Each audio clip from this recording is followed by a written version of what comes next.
Hello! Oh my god, it's been so long since I did one of these, hasn't it? It's been like, what? Half a year, dude? I didn't mean for that to happen, but a lot has been going on. I had to kind of drop DFW for a little bit in order to work on some other projects. But I'm back. I do not quit my day job. This is all I do ever, forever. And so I'm back. And I'm a little bit behind on sessions. We're actually, as at the time of recording this, we are about to play session 10. So I have a lot of catching up to do, but I will get there. I'll get there eventually. We'll have another drought one day and I will catch up. But yeah, so crazy, half a year later, welcome to DFW session 8. So seeing as it has been a little while, let me give you a very, very, very quick refresher on where we're at. So last session, session 7, we got to big ol' city of Clerics, where the rover is from, and we were hanging out and we were doing all this fun stuff. Lyra got to be tortured by mirrors and fight the like evil fucked up version of himself that might not actually be all that evil and fucked up. For all I know, I have no clue. And then Beat also got some trauma by looking out at the ocean and like seeing a vision of her brother getting dragged away. And then we fought Sprinkle, and then she proceeded to dox the rover to the entire world, essentially, and it has now been revealed that his name is Julian Plenty. And that's where we're at. That's where we're at. So picking up session 8, it starts, of course, right where session 7 left off.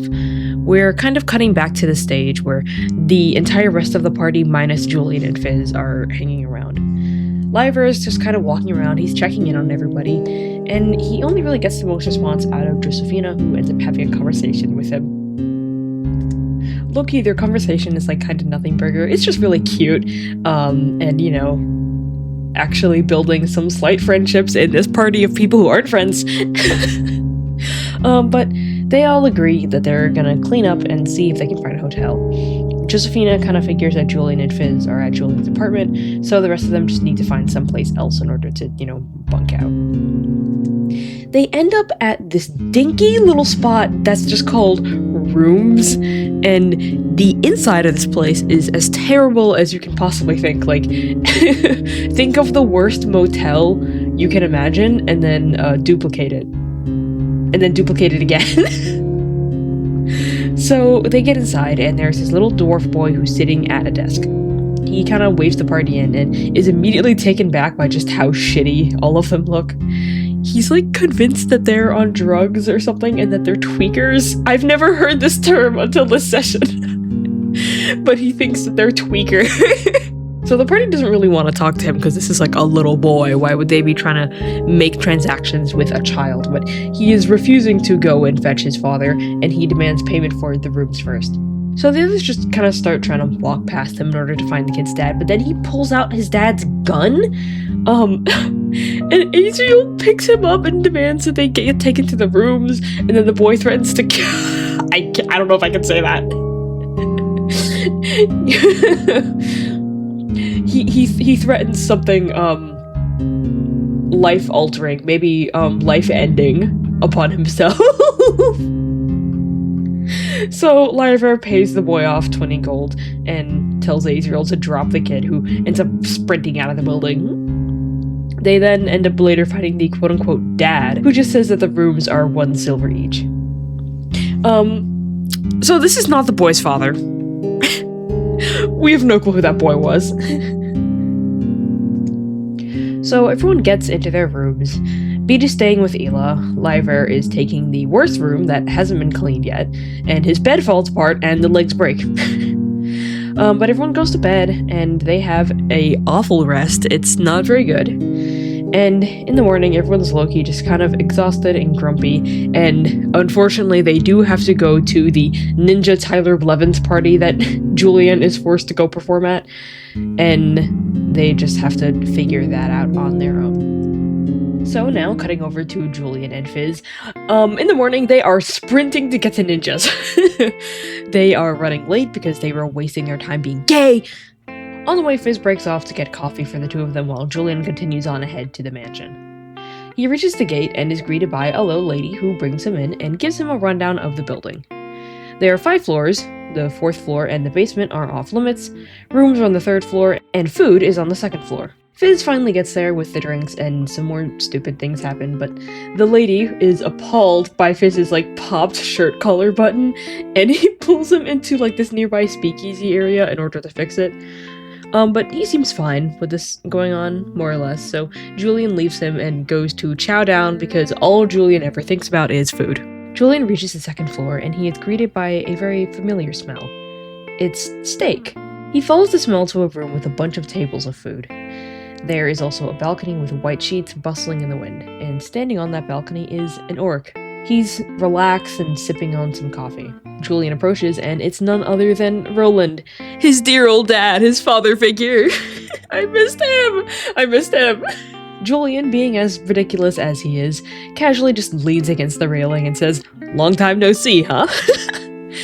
Roland initially responds with "good morning" without looking before doing a double take and realizing who it is. Immediately, he asks Julian how he wants to be called, given that Julian's kind of all over the place with his name, but Julian assures that it is still Julian now. Before Roland can respond, Julian just hugs him. Julian was convinced that Roland had died in jail, because that's where Roland has been all this time. He's been in jail. Ever since the butchery was torn down, Roland had kind of just been wandering around doing odd jobs like this one.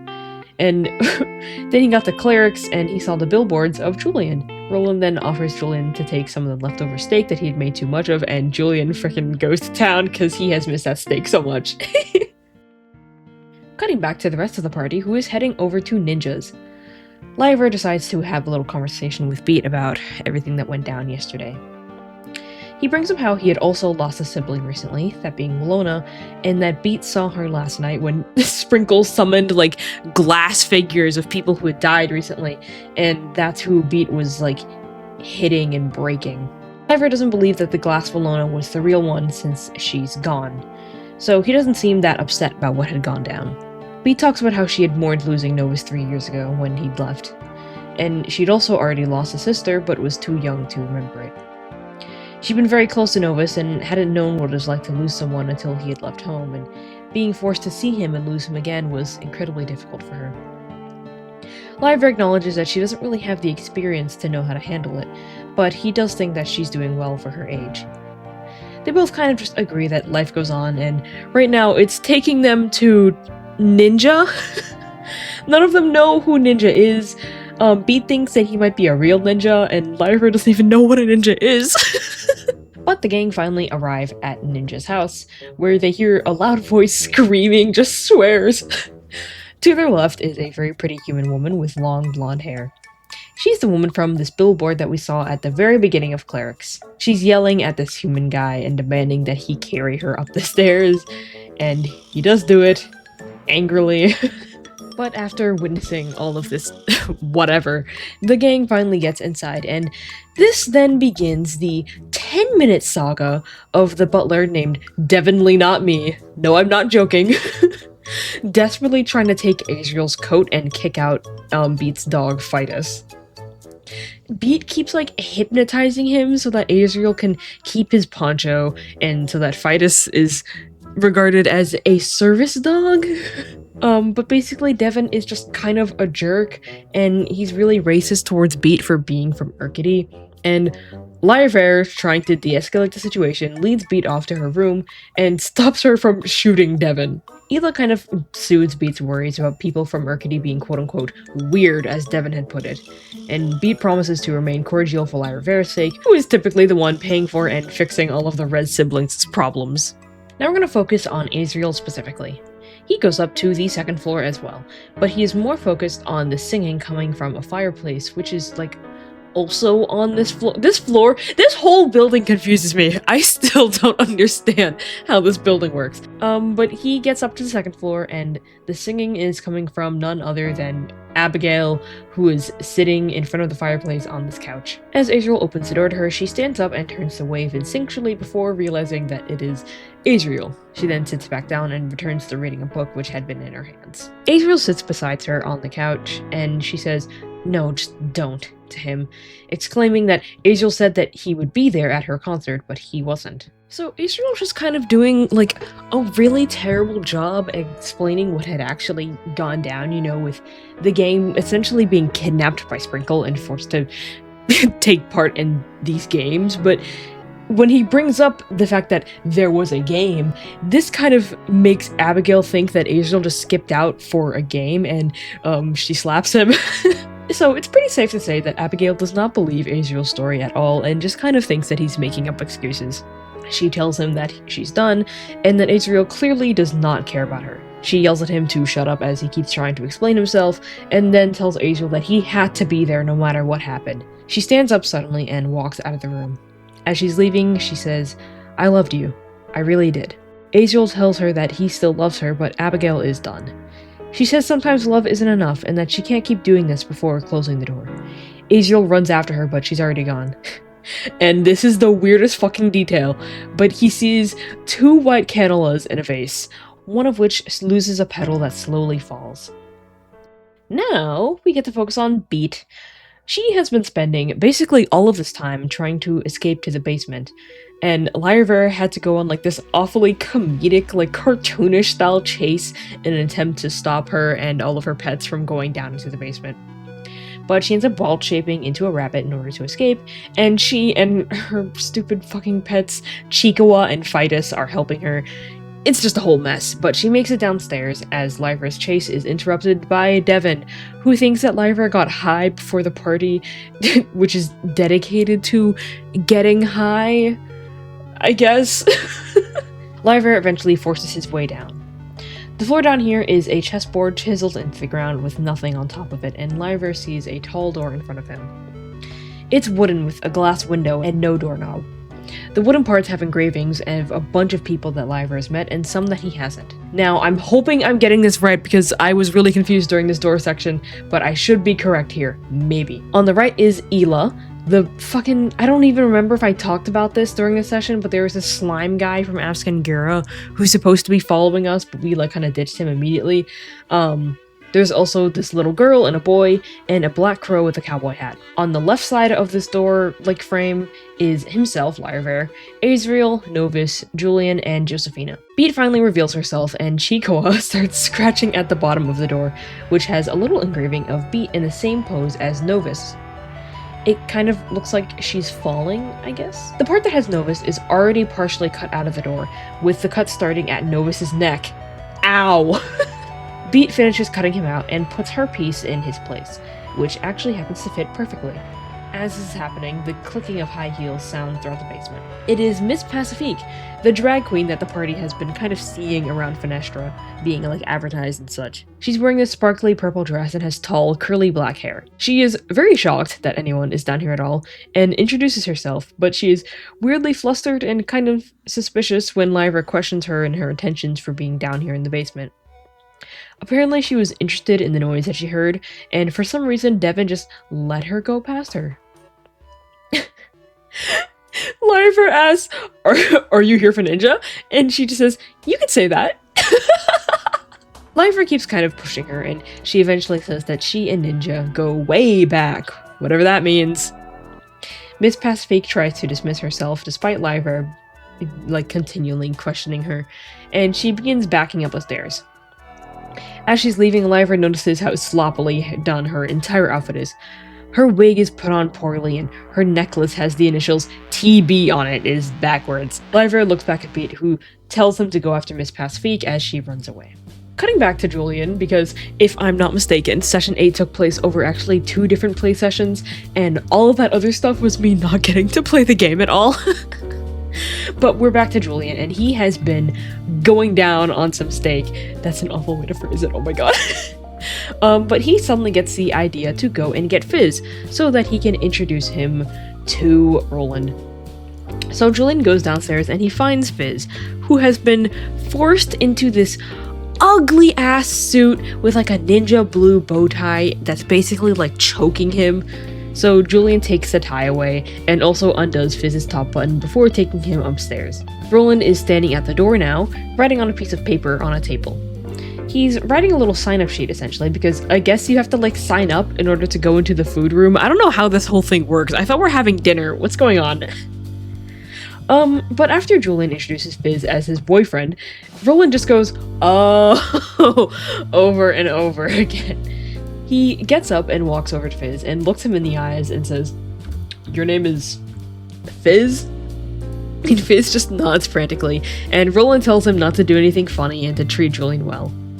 Julian has to, like, get Roland to kind of back off and tells him that Fizz isn't from clerics, and so he's not just some random hooker, and so, yes, to an extent, Julian is being safe, although, to be honest, the circumstances at which these two men met is not safe at all.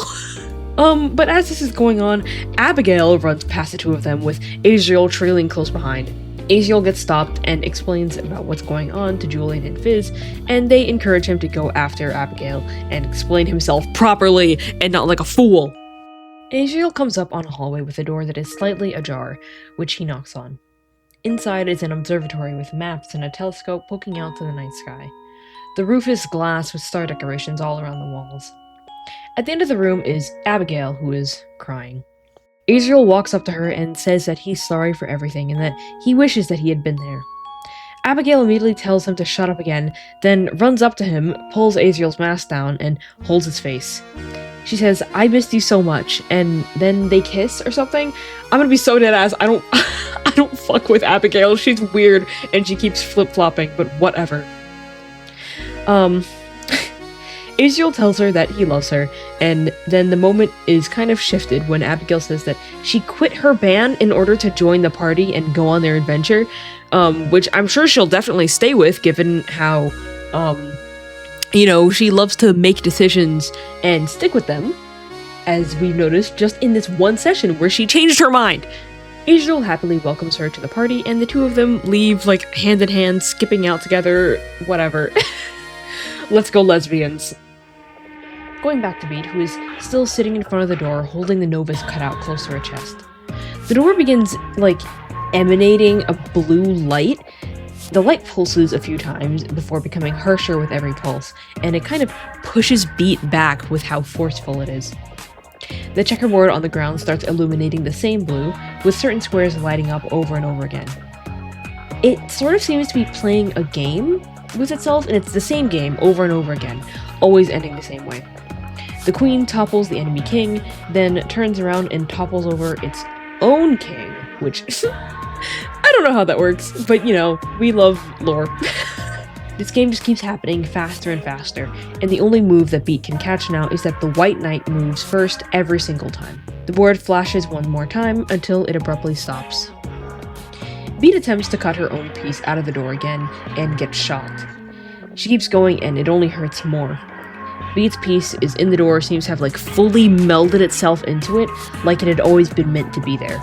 Beat casts a spell of magic and sends the shock back into the door, causing it to like shake and swing open. Well, not like swing open, it like swings all the way around or something, or like swivels, and I don't know.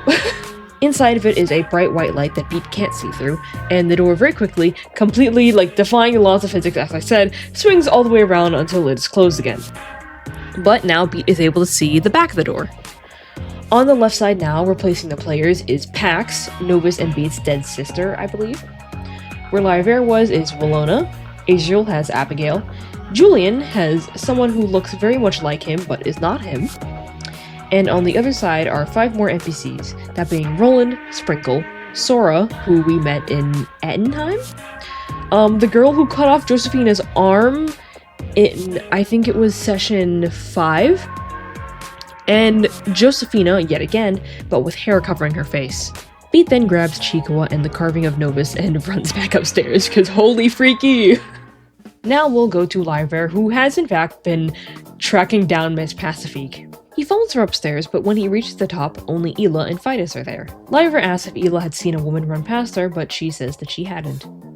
Lyver decides to look around for any possible escape routes and finds Miss Pacifique's heel on the floor in front of a bookshelf. Lyver, for some reason, recalls some night prior, someone had recommended to him a murder mystery book that depicted a murderer getting away with a crime by escaping through secret tunnels. Lyver finds a book on the shelf named, and I quote, "Please don't pick up this book, I'm begging you, please don't do it, it's totally not a lever, please don't look at this book." And it's written by Doe, "Not pick up this book." So naturally, Lyver pulls on the book. And of course, the bookshelf and the floor all spin with Lyver on it, landing him inside of a secret tunnel. And it is so thin that Lyver has to walk through it sideways. So he's walking through it and he eventually reaches a fork and decides to go left. He comes up to the backside of a painting with the eyes cut out, giving him a perfect view of the dining room. It's about to be dinner, clearly, so the table is set but nobody is eating yet. Roland has begun to bring food, and the lady is shouting at everyone to sit down and get ready to eat. Lyver moves back and takes the right path and hits a wall, which then pushes out and Lyver ends up in a bathroom. So Lyver is in Ninja's room now, which is, I'm not even kidding, it's a streamer setup, and I know that it's only like this because, this is one detail that the DM forgot to write out, so straight up, this is a streamer setup. And there's like computers and stuff. Don't think about it. Don't even worry about it. It's just funny at this point. So Lyver starts investigating. And he looks into what is, I kid you not, a Red Bull fridge, and he sees 2 tall brown wigs. And in the closet is also a ton of what can only be assumed to be Miss Pacifique's clothing and a long tunnel. But Lyver, smart as he is, decides not to go down this tunnel and instead just goes back through the mirror. Going back to Beat, yet again, who comes up from the basement to find Ela looking around and trying to sneakily knock on the bookcase by the wall. She's just being kinda silly, low-key. Beat asks what's up, and Ela says that Lyver is in the bookcase somehow, and she's like low-key kinda freaked out. Before Beat can check out the bookcase, Devin grabs both her and Ela's shoulders and tells them that it's time for dinner. Beat, rightfully, punches him in the face because he touched her and she's a minor. And he backs up to the stairs crying like a dumb-ass little baby. Beat tells him to take his punches like a man and calls him a pervert, which honestly, valid, so valid. And he runs off. Ela goes to grab Beat's hand before flinching back. Beat catches this and asks if Ela is scared of her. Ela is initially kind of nervous around Beat, and Loki just lies about not being scared of her. She then runs off before Beat can do or say anything more, going to the dining room. After being called out by Devin yet again for having Chikuo with her, Beat decides to just ditch dinner and starts wandering around the mansion with both of her pets. She decides to just go back to her room, passing Fizz, Julian, and Roland on the way up. Julian stops her, noticing that Beat is in distress. He asks if she's good, pointing out how she yet again has this kind of expression that looks as if she's just like had her world shattered all over again. Beat explains that there's just a lot happening, and Julian kind of prompts her to tell him. She starts explaining about, being from Urkity and always being told not to trust anybody because people would treat her differently. She starts to feel like that really might be the case, even though the gang changed her mind for a short period of time. She keeps talking about how she had punched the butler just out of instinct, but she didn't mean to hurt him, and Ela looked at her like she'd done something wrong. She's worried that Ela has been faking liking her this whole time, and that really she is just scared of her. Julian tries to console her by saying that, well, he isn't scared of her, and honestly, he thinks that she's kind of badass. But then he gets to be a little bit more real. He tells her it's easy for people to look at guys like us, who've lost a lot at such a young age, and see us as damaged goods or something even worse. But you're not. You're just a kid. Beat agrees quietly, but says that she's just going to skip the party, to which Julian says that if she does decide to come down, then she can start a food fight with him, because that's something that he's always wanted to try. She's tempted by this, but decides to take a moment to herself. She thanks Julian and walks away. Following Julian instead, he walks downstairs and checks out the food, vaguely kind of searching for Lyver, but mostly just hanging around. Adriel and Abigail are being joyous and lesbians. Josephina is notably not here, though. Julian sits down and Fizz sits next to him. The table has 3 missing seats. Ninja sits at the head of the table, and I guess he's going to start speaking when suddenly the lights in the entire building suddenly go out. Something crashes down from the ceiling of Beat's room into the floor and starts crying out in pain. It's Josephina, who's been stabbed in the chest. Beat acts quickly, removing the knife and casting Cure Wounds on her. Devin then starts banging on the door from the outside, shouting that Beat was the cause of all of this. Beat has fighters block the door, but Josephina gets up and tells Beat to move fighters because Devin was the one who stabbed her. Beat swings the door open and then immediately shoots Devin while Josephina attempts to stab him with the knife. By doing this, Beat just barely doesn't kill him. He is on 1 HP, I'm not even joking.